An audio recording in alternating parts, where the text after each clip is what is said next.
Thank you for joining Simply Cooking with Sean. If you're new here and you love food-related content, you're in the right place. So like, share, and subscribe. And when you do, click that notification bell so you're notified every time I post a new video. Here in the South where I live, it is cold outside. We had snow last night, which is so unusual for this area of the South where I live. And we've certainly enjoyed seeing how beautiful it is after it had all fallen. And we all know when it snows, it's cold outside. Because it's cold, I wanted something to warm us up. So in today's video, I will be preparing homemade chili. The ingredients that I will be using for today's recipe are 1 pound ground turkey breast, 1.5 pounds of ground chuck, granulated sugar, 1 envelope of Lipton onion soup mix, 1 can of light red kidney beans, 1 can of dark red kidney beans, 2 cans of diced tomatoes, 1 jar of spaghetti sauce, 1 envelope of chili seasoning, a medium to large onion, a medium to large green pepper, garlic powder, onion powder, and black pepper. The first thing that I'm going to do is to get my peppers and onions chopped up.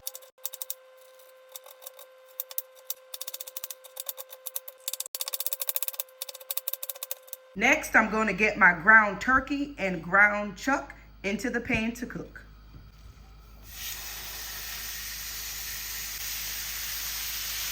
And I'm going to add my seasoning of black pepper, garlic powder, and onion powder. And feel free to add as much of these 3 seasonings as you desire. And I'm going to let this cook until I don't see any pink remaining in the ground chuck. And while the meat is cooking, I have a large pot here that I am going to add a little olive oil to. Then I'll add the veggies. And I'll let them caramelize.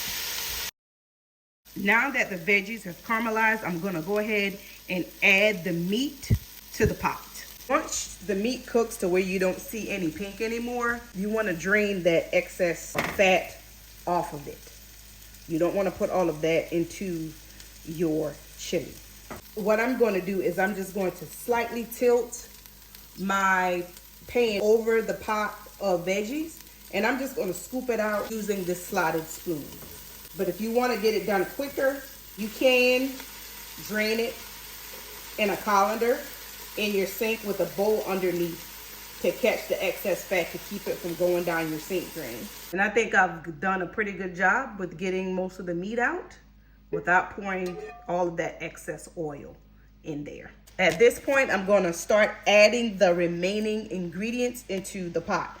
So I have a 1.25 ounce envelope of chili seasoning. Pour that on in. And then I have 1 envelope of the Lipton onion soup mix. Gonna add that in there. I've got 2 14.5 ounce cans of diced tomatoes. Just add that on in there. Then I have 2 cans of 15.5 ounces of kidney beans. So I have the light and the dark. Add that in.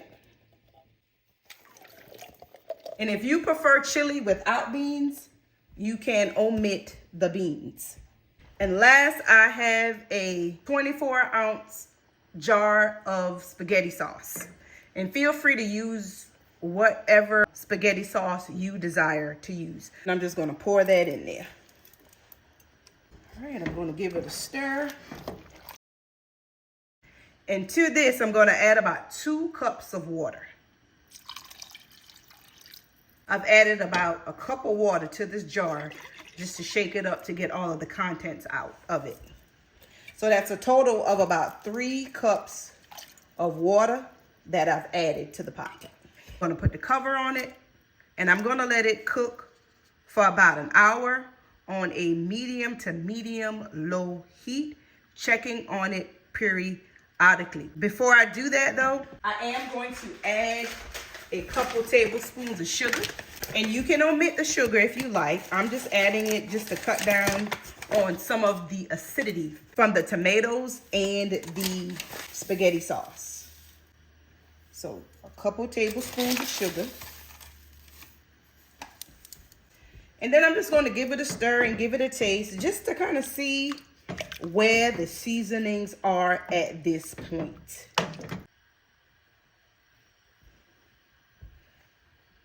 When you taste it, you go ahead and adjust the seasonings to your liking. So I'll add the top and I'll come back and check on it later. It's been about 20 minutes. So I want to go ahead and check on this. It's looking pretty good. It's just the right consistency that I'd like for it to be. And when you're making chili, if it's not the consistency you desire for it to be, you can always make a flour slurry with about a tablespoon of flour and some water, or you can use cornstarch to thicken it as well. I'm going to let it cook for maybe about 10 minutes more, and I'll come back and check on it. While the chili is finishing up, I'm going to go ahead and make a quick cornbread. I'm not doing a full step-by-step tutorial on how I make my cornbread because I do have a cornbread video posted to my channel already, and I will leave a link to that video in the description box below. But in my bowl here, I have 2 cups of self-rising flour and 1 cup of self-rising cornmeal. And then I have 3 eggs here that I've lightly beaten, about 2 tablespoons or so of sugar, a cup of oil. This is canola oil, but you can use vegetable oil. I have a cup of milk. And in the pan here, I have melted 1 stick of butter and 2 sticks of margarine. So I've incorporated my flour and cornmeal in this bowl together. So I'm just gonna go ahead and start adding in my eggs, sugar, oil, and the melted butter and margarine mixture. All right. And then for the milk, this is 1 cup of milk, but I like to start out with maybe a half a cup, because sometimes you don't always need to use a full cup of milk. Here is the consistency thus far, which is pretty good. It's almost like a cake batter consistency. So I'm going to go ahead and just add the remaining milk. So that's a full 1 cup of milk that I am adding. And I'll just go ahead and whisk that in. This cornbread is quick and easy, you guys. It literally takes about 5 minutes to put it together. All right.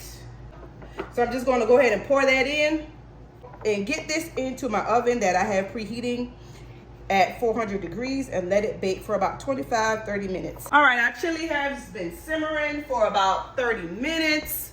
I'm gonna go ahead and uncover it, give it another stir. And I have it on a medium-low heat. You do wanna check it periodically though, just to make sure that it doesn't stick. And I'm gonna go ahead now, give it another taste to make sure that I have it seasoned to my liking.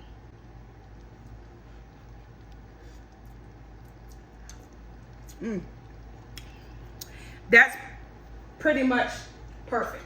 At this point, I'm just gonna reduce my heat to low, and I'm just gonna let that simmer, hang out until my cornbread is ready in about 30 minutes.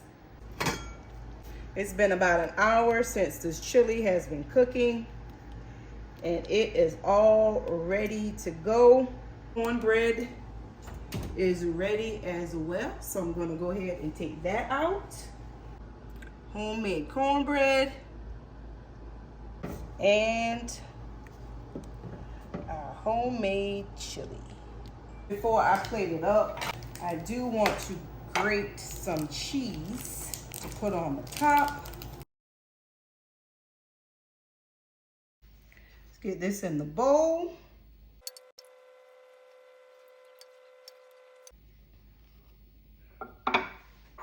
Add us a little shredded cheese on the top and a nice piece of cornbread, homemade cornbread, on the side. I do encourage you to give this recipe a try. I will leave a list of the ingredients in the description box below, as well as the link to the cornbread recipe. That concludes today's video. If you haven't done so already, remember to like, share, comment, and subscribe. Thank you so much for watching, and until next time, be blessed.